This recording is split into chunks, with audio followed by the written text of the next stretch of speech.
Zainab had always been a dreamer. Back in Lagos, she would sit on the balcony of her family's cramped apartment, sketching dresses in her old notebook while imagining a life bigger than the one she lived. When the opportunity came to move to Nairobi, she didn't hesitate. It was a chance to start over, to chase her dream of becoming a fashion designer, and to leave behind the expectations of a family that never quite understood her ambitions. Nairobi was everything she hoped for, a creative energy that seemed to flow in the air, and a nightlife that felt like it had been plucked straight out of her wildest dreams. By day, she worked at a small fabric store owned by a kind older woman named Layla, who treated Zainab like a daughter.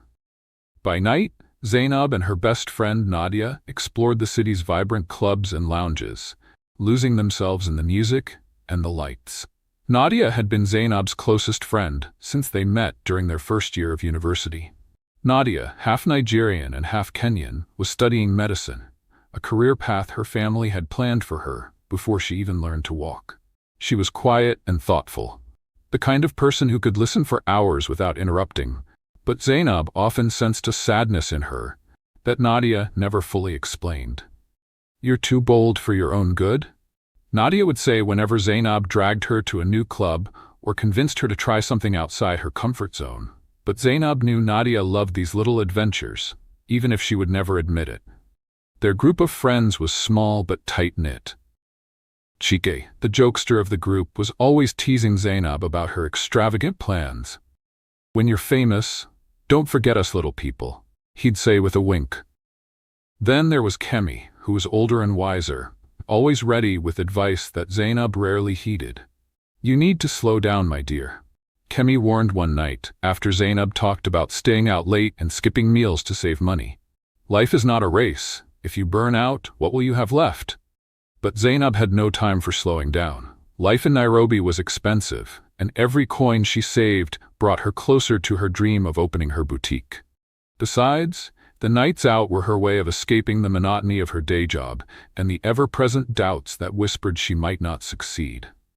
It was on one of these nights that she first saw him.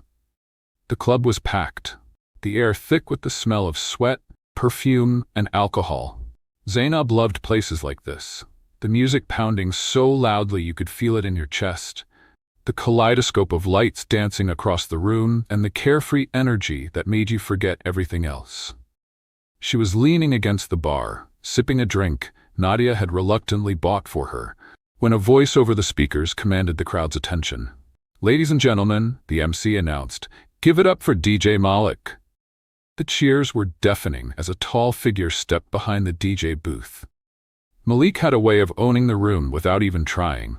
His dreadlocks framed a sharp face, and his smile was the kind that could melt ice.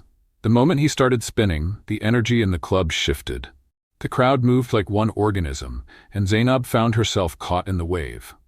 After his set, Malik mingled with the crowd, and it wasn't long before he spotted Zainab.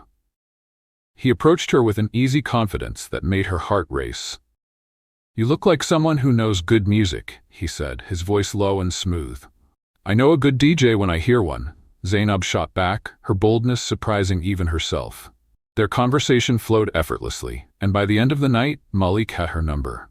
Nadia watched from the sidelines, her expression unreadable. A few weeks later, Zainab and Malik were inseparable. He wasn't like the boys she'd known back home. Malik was attentive and supportive, always asking about her designs and offering to introduce her to people in the industry. He'd play her unreleased tracks, saying, "Tell me what you think. Your opinion matters." They went on long drives to the hills, where they'd sit on the hood of his car, watching the city lights twinkle in the distance. Malik made her feel alive in a way she hadn't felt in years. Even her friends noticed the change. "Looks like someone's in love," Chike teased during one of their group hangouts. "Leave her alone," Kemi said, though her eyes held a hint of concern. "Just make sure he's who he says he is." But Zainab didn't want to hear that. For the first time in a long time, she was happy. It was a Saturday afternoon, when Zainab and Nadia were at a small cafe near Nadia's campus, catching up. Zainab had been rambling about a new fabric design she was working on when Nadia's phone buzzed. Nadia glanced at the screen, her face paling. "Who's that?" Zainab asked, her curiosity piqued by Nadia's reaction. Just someone from class, Nadia mumbled, but she quickly turned the phone over, hiding the screen. Zainab's heart sank. Nadia had been acting strange lately, distracted, avoiding eye contact, and making excuses to skip their usual hangouts. At first, Zainab thought it was the stress of med school, but now she wasn't so sure. When Nadia went to the restroom, Zainab's curiosity got the better of her. She reached across the table and flipped the phone over. The message was still there, and it felt like a punch to the gut. I miss you. Can't wait to see you tonight, Malik. Zainab stared at the screen, her mind racing. It had to be a mistake. Maybe there was another Malik, or maybe it was a joke. But deep down, she knew the truth. When Nadia returned, Zainab didn't waste any time. What's going on between you and Malik? She demanded, her voice trembling. Nadia froze, her eyes wide with panic. What are you talking about? I saw the message, Zainab snapped. Don't lie to me, Nadia. How long has this been going on? Nadia's face crumpled, and tears spilled down her cheeks. I didn't mean for it to happen, she said, her voice barely above a whisper. He told me he wasn't serious about you. I didn't know what to do. Zainab felt like the ground had been ripped out from under her, her best friend and the man she thought she loved. How could they do this to her? You didn't know what to do, Zainab repeated, her voice rising. You should have told me. You should have been honest. I was scared, Nadia sobbed. You've always been so confident, so sure of yourself. I didn't want to lose you. But Zainab couldn't hear her. The betrayal cut too deep, and all she could think about was the countless moments they'd shared, the trust they'd built, now shattered beyond repair. She stormed out of the cafe, leaving Nadia behind. For the first time in her life, Zainab felt truly alone. The days after the betrayal were a blur for Zainab. Sleep became impossible, and food lost its taste. The trust she had in both Malik and Nadia had crumbled, leaving her feeling hollow. Every time she thought of Malik's smile or Nadia's comforting words, her stomach twisted with anger and sadness. Her friends noticed something was wrong. Kemi tried to get her to talk.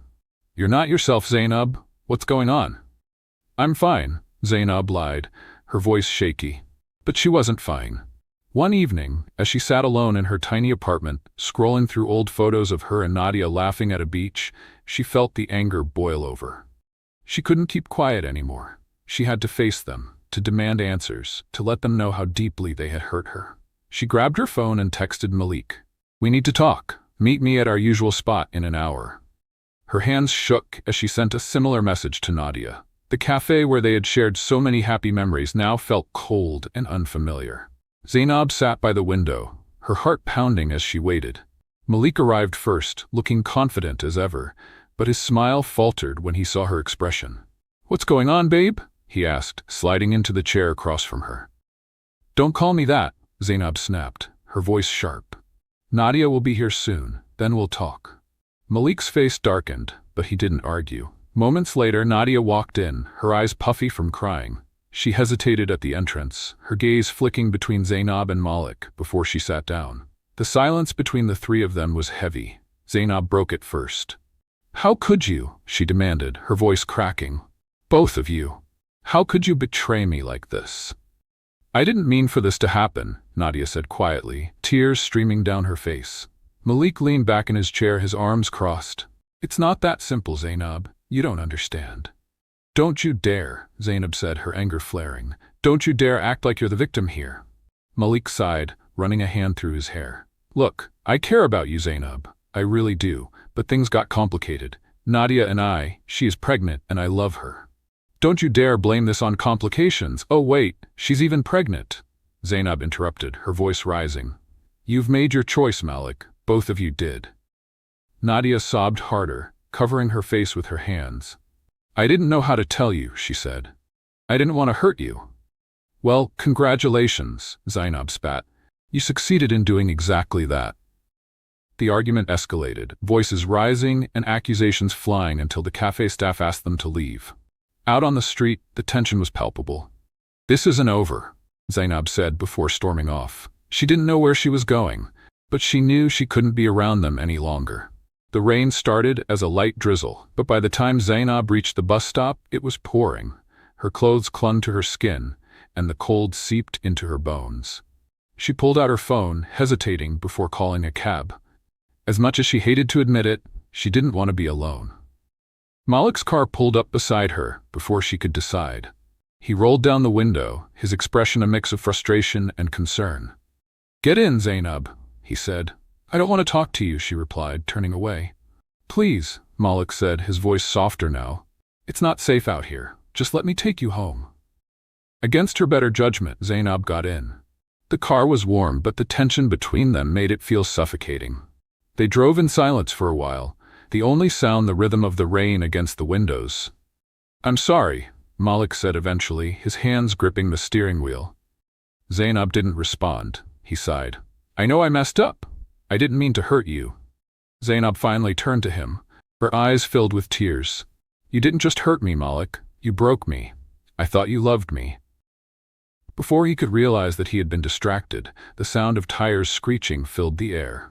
A truck loomed in front of them, its headlights blinding. Malik swerved, but it was too late. The impact was deafening, the car spinning out of control before slamming into a tree. Zainab woke up in a hospital bed, her body aching and her head wrapped in bandages. The sterile smell of antiseptic filled her nostrils, and the beeping of machines echoed in the background. "Thank God you're awake," Kemi said, her voice thick with emotion. She was sitting by the bed, her eyes red from crying. "What happened?" Zainab asked, her voice barely above a whisper. "You were in a car accident," Kemi explained. "Malik, he didn't make it." The words hit Zainab like a punch to the chest. Tears streamed down her face as the memories of the crash flooded back.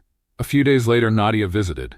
She looked worse than Zainab had ever seen her. Her usually neat hair was disheveled, and her eyes were hollow. "I'm so sorry," she said, her voice trembling.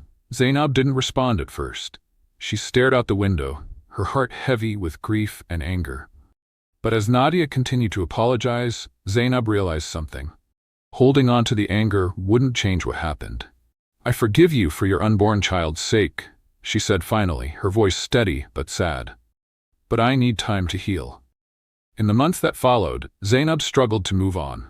The pain of losing Malik and the betrayal she felt didn't fade overnight, but she found strength in her work and her friends. She poured her emotions into her designs, creating pieces that reflected her journey through love, betrayal, and loss.